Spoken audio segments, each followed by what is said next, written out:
This is one of the worst plays. No, take that back. This is the worst play I've ever seen in NCAA 06. Nice pass by Zach Douglas. Mike Ryan makes the catch, fumbles the football, and is going all the way back for a pick six, man. We are so terrible. I cannot wait for season 2, man. My goodness. Arkansas Pine Bluff straight beat us up too. Physically, they were the much better team. They straight destroyed our defensive front, especially on the defensive line. Quarterback even pancake our defensive backs. So there it is, man. 33-18 win. Look at this, dog. We actually dominated. We actually scored more points than they did second half. It's just that we sparked too late. And then, of course, Mike Ryan put the game to bed. That play could have changed so many different things, man. I had so many plans of what we're going to do after that. We scored 15 points in the third, but they dominated the first half. Alabama State, 36-19 win over Jackson State. 91-game win streak, 10-0 on the season. And 9 times out of 10, Alabama State will not be in a national championship spot. Alabama A&M went to Morgantown, West Virginia, and lost only by 9 points. They are now 1-8 on the season, 4-game losing streak.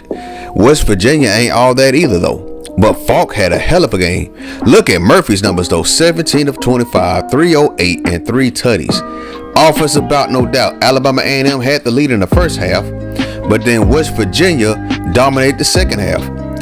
We got Grambling State beating Florida A&M, another high-scoring game. This one went to overtime. Florida A&M had a field goal. Grambling State responded with a touchdown to win. Meanwhile, over there at the MEAC, Delaware State defeats Norfolk State 23-16. Defensive bout, no doubt about that. Down there in Nashville, North Carolina A&T defeats Tennessee State 20-13. Tennessee State is now at 4-6. Hampton and Morgan State. Morgan State pulls it through by 3 points, 27-24 win. Great job by the Bears. They had a defensive player that had a great game too. Now we go up there to DC. 30-17 win for South Carolina State. Now let's get into recruiting, man. A soft verbal by Jimmy Williams. We didn't do enough to get him to commit to us, but we're hoping to get something still. We put all our points on this man because that's how bad we need him, man. We need him very badly. So let's go over to the rankings. You see that Alabama State is now 3. Looking out, Oklahoma and Ohio State are still in the national championship spots. So let's check this out. Ricky Bruce Lee, quarterback of Alabama State, and Brian Bino Cook have all of a sudden popped back up on the Heisman Trophy watch list. Brian Bino Cook had a field day versus the Jackson State Tigers with almost 200 yards receiving and 2 touchdowns. Ricky Bruce Lee, 377, 4 touchdowns. Named SWAC Offensive Player of the Week. Raymond Gilmore, middle linebacker for the Grambling State Tigers, 8 tackles, 3 for loss, a sack, and 2 forced fumbles. What a day he had. Jason Coleman of South Carolina State, look at his numbers, 257, 10 receptions and a touchdown. Chris Bush of Hampton, and a loss, 12 tackles, 4 for loss, 2 sacks, an INT, and a forced fumble. So let's go back to the standings in the SWAC. Texas Southern still in first place. We're in 4th. We won 2 conference games all season. 3 wins overall. 2 away wins, 1 home win. That is sad. Look at this though. Look at the points for versus the points against. If we can stop plays and stop offenses, I think we be in first place. But it is what it is, man. We're just not good right now, dog. Like, real talk. If we could just somehow, some way get better defensive players, mainly inside the trenches, and stop getting knocked on our behinds, as well as also improve on the offensive line, we can go far as the Mississippi Valley State Delta Devils. I don't know when that's going to happen, but eventually the Delta will rise. I promise you that. Alabama State, same thing. Joseph Cooley left, but it's still the same standard. 10-0 on the season, 91 straight wins.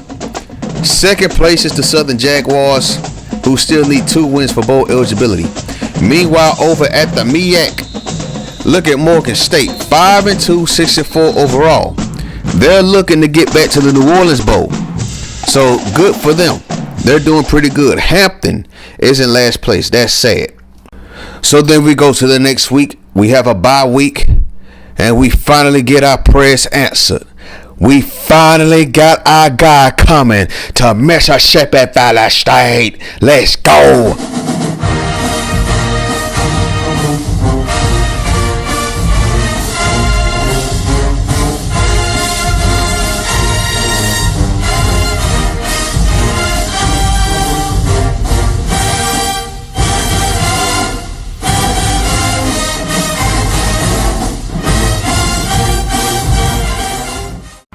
Jamie Williams sees the vision that Joseph Cooley is presenting to him.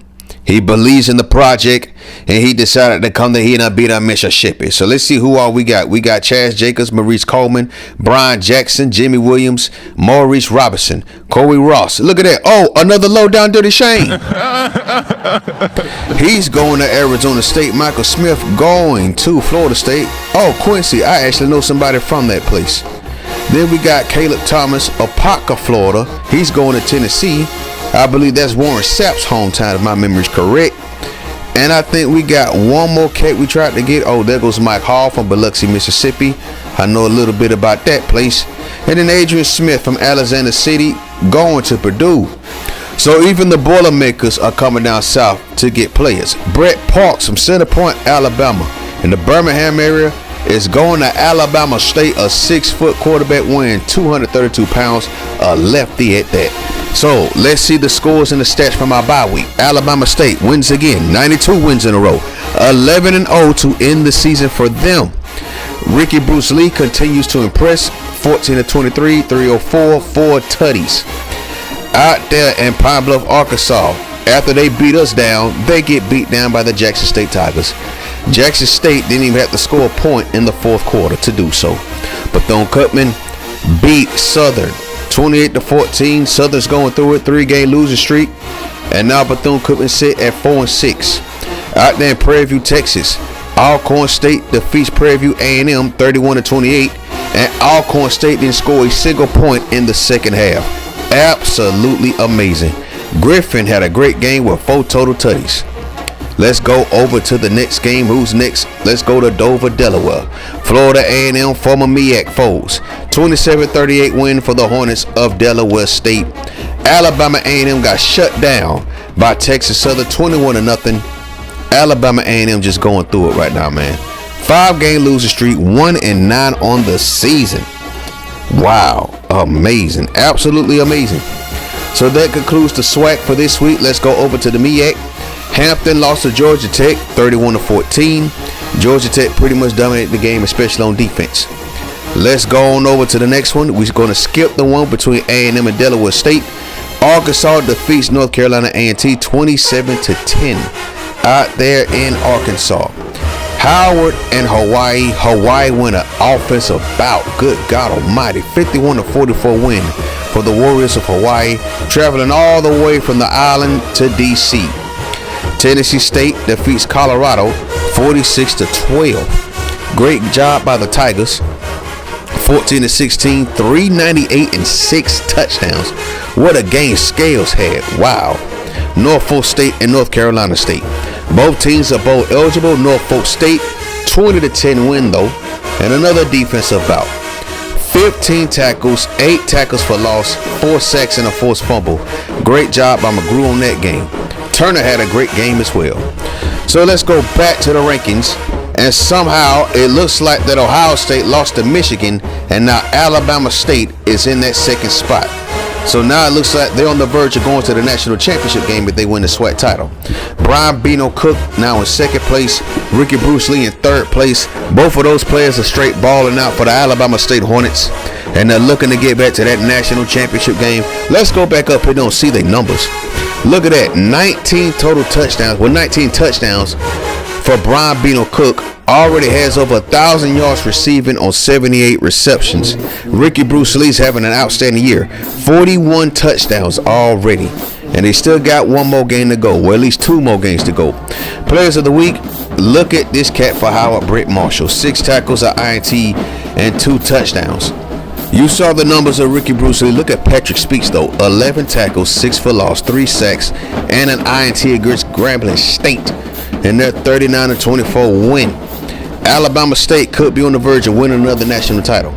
Tennessee State, Noah Scales, we saw his numbers earlier. Brent Marshall, who was also named National Defensive Player of the Week, representing the MEAC in the honors for week 13, or whatever week this is. So let's go back to the ratings with the standings. Mississippi Valley State 3-7, 2-5 overall. Texas Southern, it looks like they're going back to the SWAC championship game to take on them Alabama State Hornets, man. At this rate, the writing is on the wall. We only have 2 teams bowl eligible in this division, and only 2 teams bowl eligible in this division. Grambling State could still be bowl eligible if they win their last game of the season, though. So let's see what happens there, man. Very interesting season, but it looks like it's the same old thing. Alabama State is still dominating.